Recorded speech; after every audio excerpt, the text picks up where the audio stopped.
Hello guys, welcome back my channel Puja tech. কেমন আছো তোমরা? আই হোপ কি তোমরা খুবই ভালো আছো, আর আমিও খুবই ভালো আছি।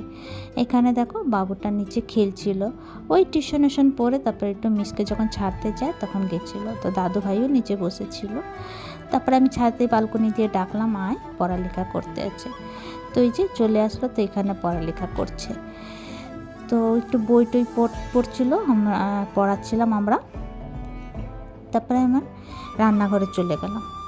তো তোমাদের একটা সিম্পল রেসিপি দেখাবো। কারো কারো শরীর খারাপ থাকে বা পেট খারাপ থাকে, তো হালকা ফুলকা মাছের ঝোল বগেরা খেতে চায়, তো এই রেসিপিটা তোমাদের জন্য। তো পুরোটা দেখো, ভিডিওটা স্কিপ করো না। তো এখানে দেখো একদম ছোট্ট ছোট্ট মাছ নিয়ে এসেছিলো। তো এই মাছটাকে হলুদ নুন লাগিয়ে রেখেছিলাম, একটু ফ্রাই করে নিলাম, একদম হালকা ফ্রাই করেছি, বেশি ফ্রাই করিনি। তারপরে এখানে কড়াই বসিয়ে দিলাম, কড়াইয়ের মধ্যে দিয়ে দেবো সর্ষের তেল আর কালি জিরে ফোড়ন, আর একটা বড় সাইজের পেঁয়াজ দিয়ে দেবো, আর হলুদ নুন দিয়ে দেবো, আর কাঁচা লঙ্কা। তোমরা যেরকম স্পাইস খেতে চাও ওরকমই, মতলব ওই হিসাবে কাঁচা লঙ্কাটা দেবে।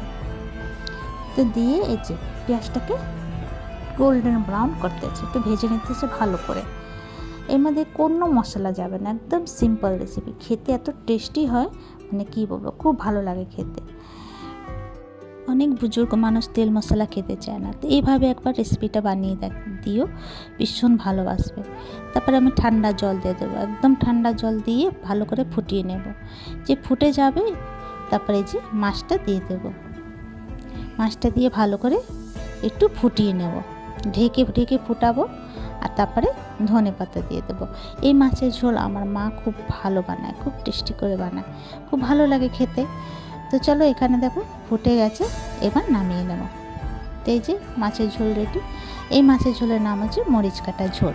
তো চলো, তোমাদেরকে আমার ভিডিওটা কেমন লাগলো, ভালো লাগলো প্লিজ লাইক শেয়ার কমেন্ট করো, সাবস্ক্রাইব করে দিও। আবার নতুন ভিডিওর সঙ্গে দেখা হবে। তো তোমরা সে ভালো থেকো, সুস্থ থেকো। ভিডিওটা কেমন লাগলো কমেন্ট করে নিশ্চয়ই জানিও। ইউটিউব দিয়ে দেখলে সাবস্ক্রাইব করে দিও, ফেসবুক দিয়ে দেখলে ফলো করে দিও। তো কমেন্ট করে জানিও ভিডিওটা কেমন লাগলো। ভিডিওটা এখানে শেষ করছি। Bye bye, take care.